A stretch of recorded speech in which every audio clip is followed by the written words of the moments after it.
Hello, everyone still hear me? It's Monday, January 9th, 2017 at 1 o'clock Eastern Time, and this is Admissions Live. I'm your host, Adam Castro, and on today's live broadcast, we're talking about the Coalition Application Year 1, a hot topic for both college and high school administrators, applicants, and families. Admissions Live is part of the Higher Ed Live Network. Our episodes offer you direct access to the best and brightest minds in education. Be part of our live broadcast by sharing your knowledge. Participate in today's discussion by tweeting us at #HigherEdLive. All of our episodes are free and easy to access in our video archives at higheredlive.com, or take Higher Ed Live with you on the go by subscribing to the podcast in iTunes. Today's episode is made possible by Chegg Enrollment Services, connecting colleges and universities with college-bound students who are researching schools online. Chegg uses a platform that includes the most popular college search sites, helping you save over 90% of the cost of traditional inquiry-generating methods. Email outreach@chegg.com to schedule a free consultation. Higher Ed Live is produced by M. Stoner, a marketing communications firm that works with education institutions on branding, strategy, web design, and more. I'm really excited about today's episode. I think this is a hot topic in higher ed, and it certainly has been over the last 18 months or so. Today we're going to talk about the Coalition application. We'll give you a little bit of background about it. We're going to talk about how the COAL application is performing in year 1 with some member institutions. Insights and observations from those institutions as well as high school administration. And talk a little bit about the future of the application, looking to do over the next year, over the next cycle after they have a year to assess what is happening now. To do that with me, I have 3 amazing guests, which I'm also so glad that they were able to join me today. One being from a very far distance that may or may not come out during the episode. First, I have Tani Cataneda. She is the Director of Recruitment and Enrollment for undergraduate admissions at Rutgers University, New Brunswick. I have John Burdick. He is the Vice Provost for Enrollment Initiatives and Dean of Admissions and Financial Aid at the University of Rochester. And finally, I have Jennifer Nectarline, College and Career Counselor at Hunterdon Central Regional High School in Flemington, New Jersey. Welcome, everybody.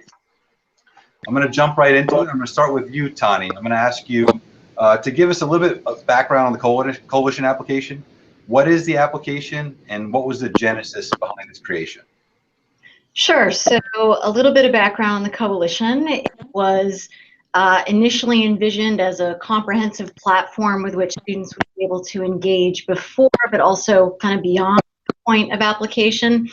When we say the Coalition, we're referring both to the consortium of member institutions that are part of it and that make it up, but also we're using it to refer to the web-based application, the platform itself. So there are 3 major tools that are part of the Coalition that make up the suite of the platform. They're accessed through private, individual password protected accounts. So the 3 pieces, major pieces, are the locker, which is probably what got the most attention, I think, in year 1. That's a private repository, a space for students to use to collect and organize work over time throughout high school, work that they're proud of. It's private, as I said. It's never visible to colleges or universities. And it's a space where they can hang on to what they're proud of and kind of look back on it and reflect on it over time. The collaboration space is the second major functionality of the Coalition. This is how students can connect in with counselors, with other educators, with mentors. And this is where they share materials that they may be collecting in the locker and asking those mentors for feedback. They have complete control over who they invite in to connect and collaborate with them in the collaboration space. So if a student can invite mentors in, mentors must also have a way to connect with them. So likewise, for students, mentors can also create a private account on the Coalition where they can see that material that students are sending to them and provide them feedback. In addition to that, the coalition also offers counselors the ability to send secondary school materials as part of the application process, so transcripts and letters of recommendation. The third major tool is the application itself. The application, when the student is ready, he or she will select the coalition member institution that she or he would like to apply to, and go through the application portal to actually complete their application. So it's going to, in the application, pull in aspects of their profile that they would have been invited to flesh out once they, after they created an account. Also ask for additional kind of required documents from each of the respective member institutions. So those are the three major components. When we talk about kind of what was the genesis behind it, there are a couple of kind of core beliefs that the coalition members that kind of brought them together.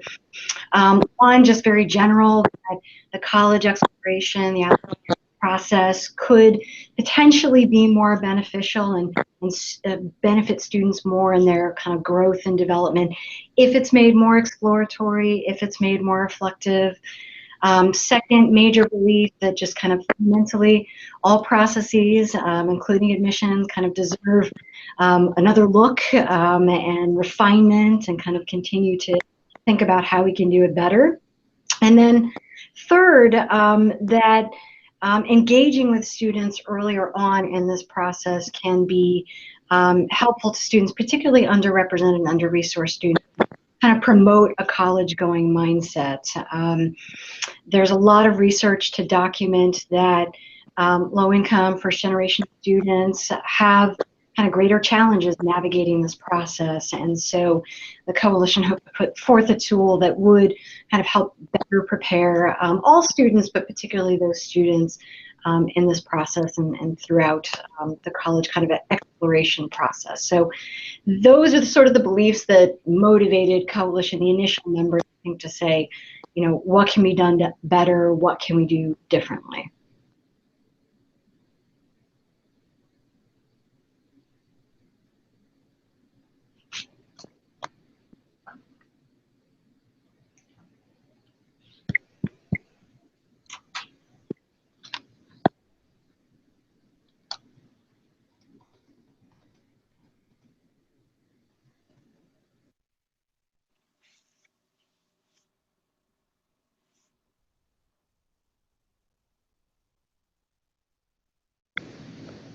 I may have missed a question because I can't hear anyone now.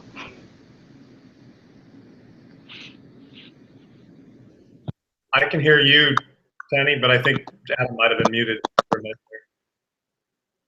there. Was there a question directed to me? I can't hear it.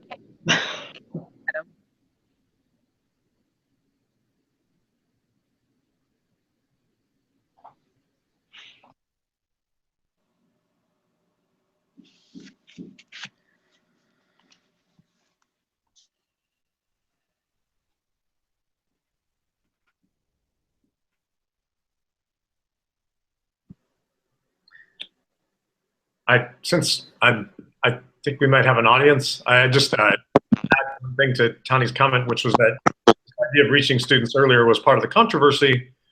It's also a big part of the reason that drove the strength of this application, that the process shouldn't be so much of a shelf that you jump above in your year, but that you actually gradually acquire more data and information that makes you a better applicant.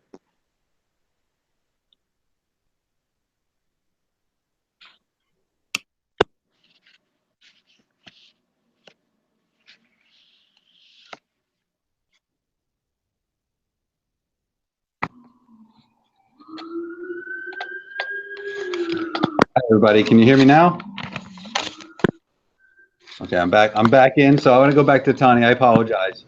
And Tani, can you talk a little bit about the coalition membership profile? How many schools are there, and then what's the criteria for membership? Sure. So the coalition is now almost 100 institutions, public, private, small, medium, large, across the U.S., and pretty diverse membership. The initial criteria that qualified the first cohort of members in this year one was just recently expanded, and that came into effect as of January 1.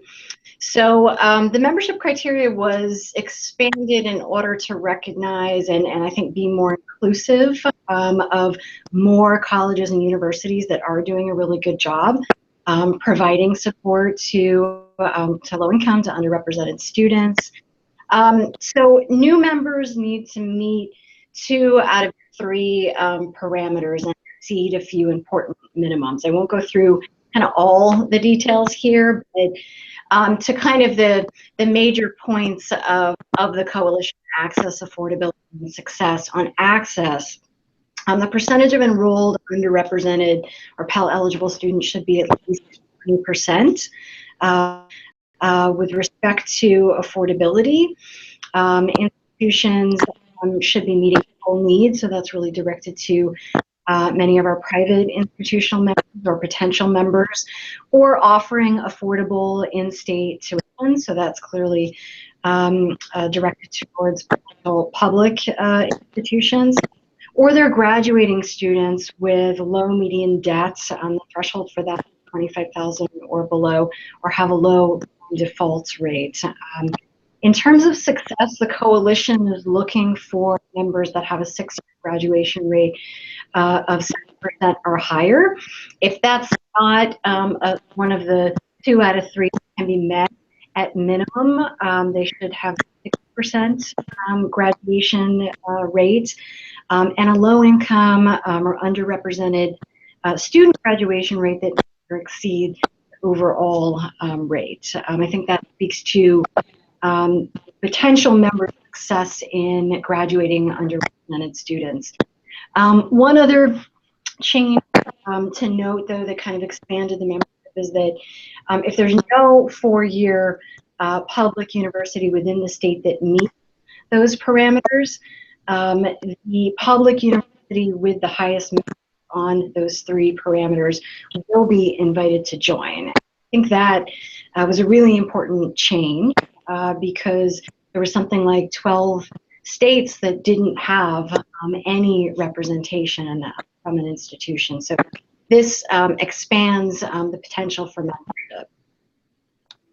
Awesome. Thank you for that update. I didn't know that about the criteria about having at least 1 school in each state. I think that's a welcome change, and I think that's one of the things that we'll talk about in terms of moving on in the future and having that assessment and moving the coalition forward. I want to turn over to John because I want to get his perspective. The University of Rochester is one of many schools that uses both the Common App and the Coalition app. So I think this question is best for him. And the idea is, what is the difference or the main differences between the Coalition app and the other applications that are currently available, namely the Common application? Well, the structure of the applications is very much the same. The same kinds of information are being collected at the point of application.